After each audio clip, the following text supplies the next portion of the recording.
संकल्प का बहुत बड़ा बल होता है और जो कामी पुरुष होता है, भोगी पुरुष होता है, संकल्पहीन होता है, उसके संकल्प में बल नहीं होता। तो हमें लगता है समाज को शिक्षा देनी चाहिए, खुद ऐसे आचरण करने चाहिए कि हम मांस भक्षण न करें, हम किसी को कष्ट न दें, हम नमक रोटी भले खाएं, दूध घी खाएं और उससे अपने को पुष्ट रखें ब्रह्मचर्य के द्वारा, तो प्रकाश हो सकता है।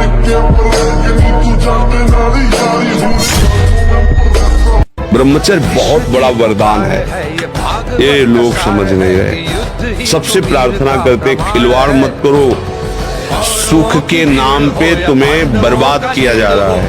ये मन तुम्हारा तुम्हें सुख का प्रलोभन देके तुमको नष्ट करके अपने अधीन कर रहा है। कोई वश नहीं क्या जिंदगी है, ठोकरों पे मार दो। 4 दिन का भैया ये शरीर है, 4 दिन का समझो, इसके बाद जो गति होगी तो हमें अंतिम परिणाम, विद्वान वही बुद्धिमान वही जो फाइनल को देखे।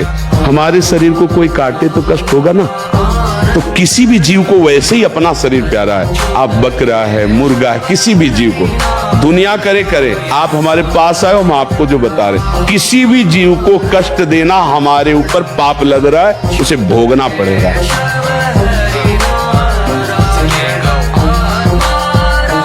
ब्रह्मचर्य ठीक है, स्वाभाविक बिना प्रयास के आपका मन एक शीतल, एक गंभीर, एक शांत, जहां लगाना चाहो एकदम तुरंत लग जाएगा। विक्षेप नहीं, अभ्यास और ब्रह्मचर्य।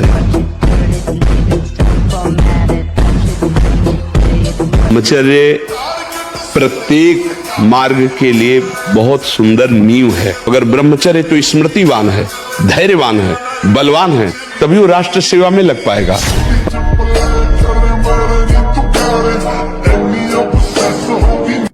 आपको सच्ची कहता हूं, आप ऐसे निराश मत होना कि इतने दिन हो गए अब भी काम आता है। एक दिन वो समय आएगा कि तुम ऐसे छाती ठोक के कहोगे कि किसी की ताकत नहीं कि हिला दे।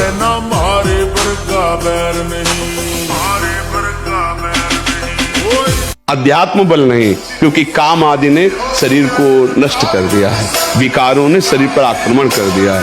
तो ये तो बहुत अच्छा है, आप नौजवानों को शिक्षा दीजिए ब्रह्मचर्य की। और परोपकार जैसा कोई धर्म नहीं है, दूसरों का उपकार करना। ऐसा ही पुरुष राष्ट्र सेवक और समाज सेवक होगा।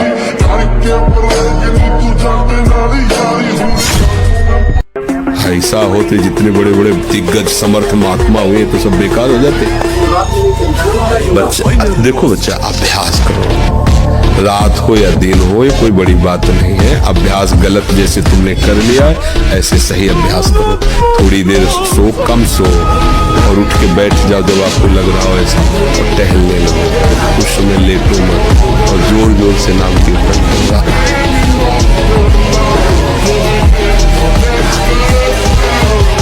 अभी 13, 14, 15, 16, 18 की अवस्था है और वो अन्य क्रियाओं द्वारा अपनी जीवनी शक्ति का नाश करने लगे। तो ये तो बहुत धन्यवाद का विषय है कि आप उनको बैठाल करके ब्रह्मचर्य के विषय में बताएं। और ब्रह्मचर्य के लिए व्यायाम अति आवश्यक है। जैसे बिल्कुल सीधे देहाती व्यायाम दंड बैठक, अगर आप ठीक से ब्रह्मचर्य नहीं रहेंगे तो आप इसका जोरदारी से पालन नहीं कर पाएंगे। अभी आप 1 साल ब्रह्मचर्य रहिए, आप फिर देखिए आपके विचार कैसे होते हैं, आपके शरीर में कैसी ऊर्जा होती है, आपका प्रतिज्ञा, आपके वचन, आपकी चेष्टा, आपकी क्रियाएं कितनी मतलब पवित्र और साफ, स्वच्छ, एकाग्र।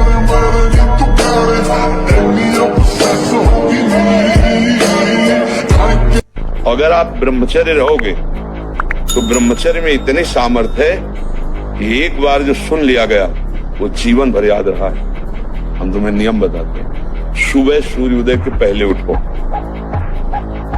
जल पियो, फिर टहलो, शौच स्नान करो, फिर इसके बाद 30 मिनट व्यायाम करो। ये सब सूर्योदय के पहले हो जाना चाहिए। कुछ दंड बैठक, कुछ उछल कूद, आसन, प्राणायाम, व्यायाम और सात्विक भोजन। ब्रह्मचर्यहीन मतलब जीवन एक मृत जीवन है। ब्रह्मचर्य अमृत है। अगर आप ब्रह्मचर्य से चलें तो आप देख लीजिए स्वयं में आपके अंदर एक से एक उत्तम विचार, उत्तम सामर्थ्य। मेहनत में लग जाओ तो और जोश आएगा, क्योंकि ब्रह्मचारी हो ना, जिधर लगाओ।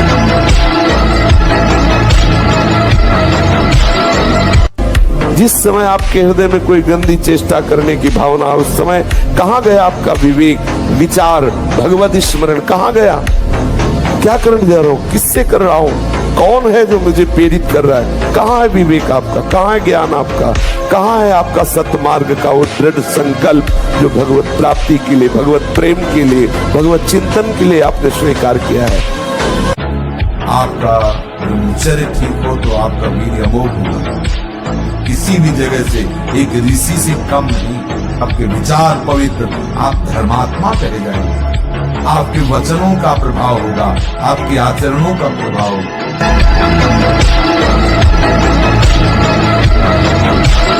सार बात है बच्चा, मनुष्य जीवन कुछ दिन का है। पापाचरण न करे, नाम जप करे तो मौज ही मौज है। तो आपकी स्मृति, आपका बल, आपकी चेतना जागृत रहेगी। बड़े से बड़ा दुख सहने की सामर्थ्य आती है ब्रह्मचर्य में। ब्रह्मचर्य अध्यात्म पावर पुष्ट, ब्रह्मचर्य संकल्प पावर पुष्ट, ब्रह्मचर्य सर्दी, गर्मी, बरसात, पीड़ा, इनको सहने की सामर्थ्य उसमें आती है। इसलिए हमारी प्रार्थना है कि अगर वास्तविक जीवन सही आनंद में जीना है तो ब्रह्मचर्य, नाम जप। भगवान ने 31 बाण संधान किए। सबसे पहला एक बाण जाकर नाभि में लगा, अमृत नष्ट हो गया, सूख गया। 20 भुजाओं को काट दिया, 10 सिरों को काट दिया, 31 बाण। अब जो रावण का धड़ है, पृथ्वी धंसने लगी ऐसा, उसके भी 2 खंड करके काट के गिरा दिए।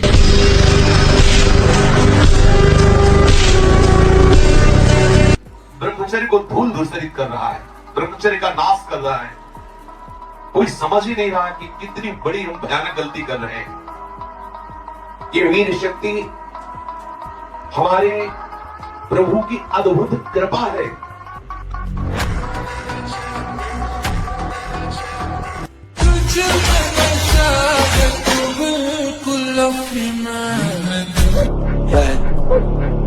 क्या उसमें जीत हार है, क्या उसमें लाभ है?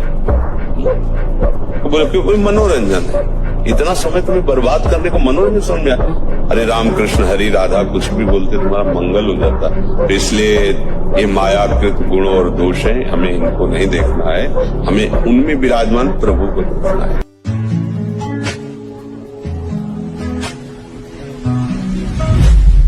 ऐसी गलती मत करना, क्योंकि ये गलती तुम्हारे जीवन को ऐसी जगह पहुंचा देगी, परमार्थ क्या तुम स्वार्थ लायक नहीं रह जाओगे। ये जो आज का नौटंकी नाटक चला है ना, कई बॉयफ्रेंड, कई गर्लफ्रेंड हो, भी बताया था क्या लिव इन रिलेशन तो क्या क्या, ये सब नौटंकी नाटक जीवन में नहीं हो। इससे बड़ा बुरा आचरण और कुछ नहीं होता। आजकल ब्रह्मचर्यहीनता और अभक्ष्य पदार्थों के खाने से ऐसी बुद्धि कमजोर हो गई, जरा सी बातों में लोग निराश होकर शरीर छोड़ने के लिए तैयार है।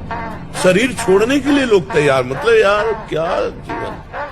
अरे बोले हमको धोखा दे दो, तुम्हें धोखा दे दिया तो इससे ज्ञान प्राप्त करो।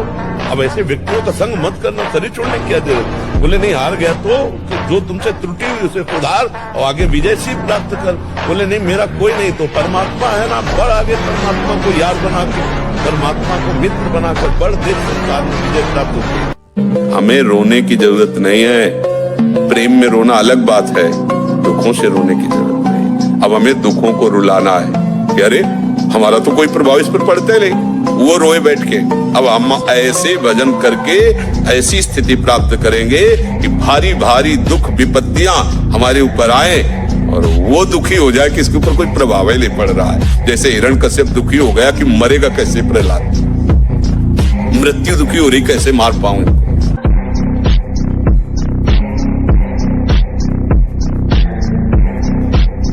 बिना ब्रह्मचर्य के आगे नहीं बढ़ोगे। बहुत हम अनुभव की बात कहते हैं, बहुत अनुभव की बात। ब्रह्मचर्य में एक नवीन उत्साह होता है, ब्रह्मचर्य में एक अजीब शक्ति होती है जो आपको साधन में, गृहस्थी में भी रहे तो संयम से रहे।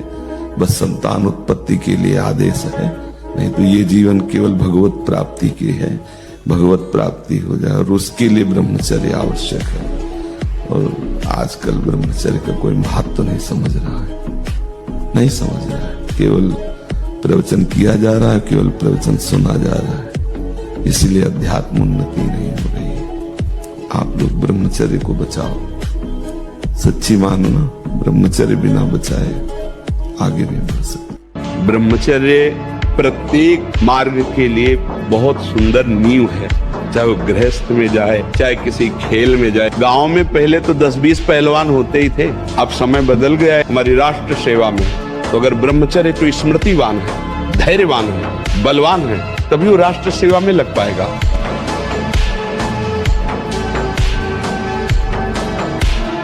और जब ब्रह्मचर्य, ऐसा कैसे हो सकता है?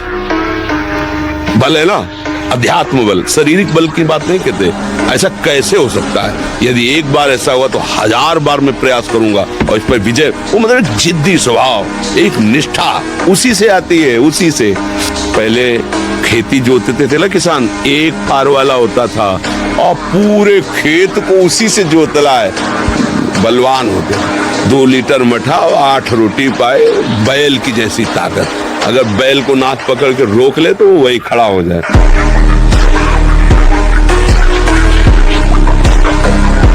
अब ये समझे में नहीं आता है कि जवान है कि बूढ़ा है। कपड़े जैसे बांस के डंडे पे कपड़े पहना के खेतों में नहीं खड़ा किया जाता, बिल्कुल ऐसी सीन है।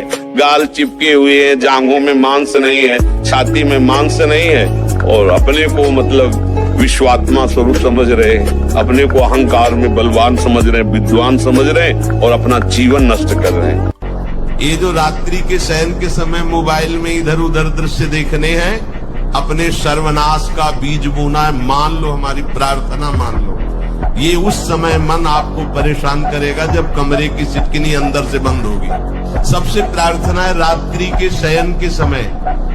तो बोले फिर ठीक है, 10 बजे तक देख लेंगे मोबाइल, इसके बाद शयन के समय भजन कर लेंगे, होगा ही नहीं। क्या तुम देखना चाहते? प्रिया प्रीतम के सिवा और कुछ क्या देखना चाहते? सावधान रहिए, ये जीवन खिलवाड़ नहीं, चाहे आप गृहस्थ हो चाहे विरक्त हो। ये जो ब्रह्मचर्य है ये आपको अच्छा गृहस्थ बनाएगा, ये ब्रह्मचर्य आपको अच्छा उपासक बनाएगा। अगर आप इसको यूं ही छीण करते रहे, चाहे गृहस्थ हो या विरक्त हो, तो आप किसी काम के नहीं रह जाएंगे। ध्यान रखना, किसी काम के नहीं रहे। कुछ दिनों के बाद आपके शरीर में जगह जगह पीड़ाएं होने लगेंगी, चिंतन आपका सामर्थ्यशाली नहीं रह जाएगा, स्मृति शक्ति आपकी लोप होने लगेगी।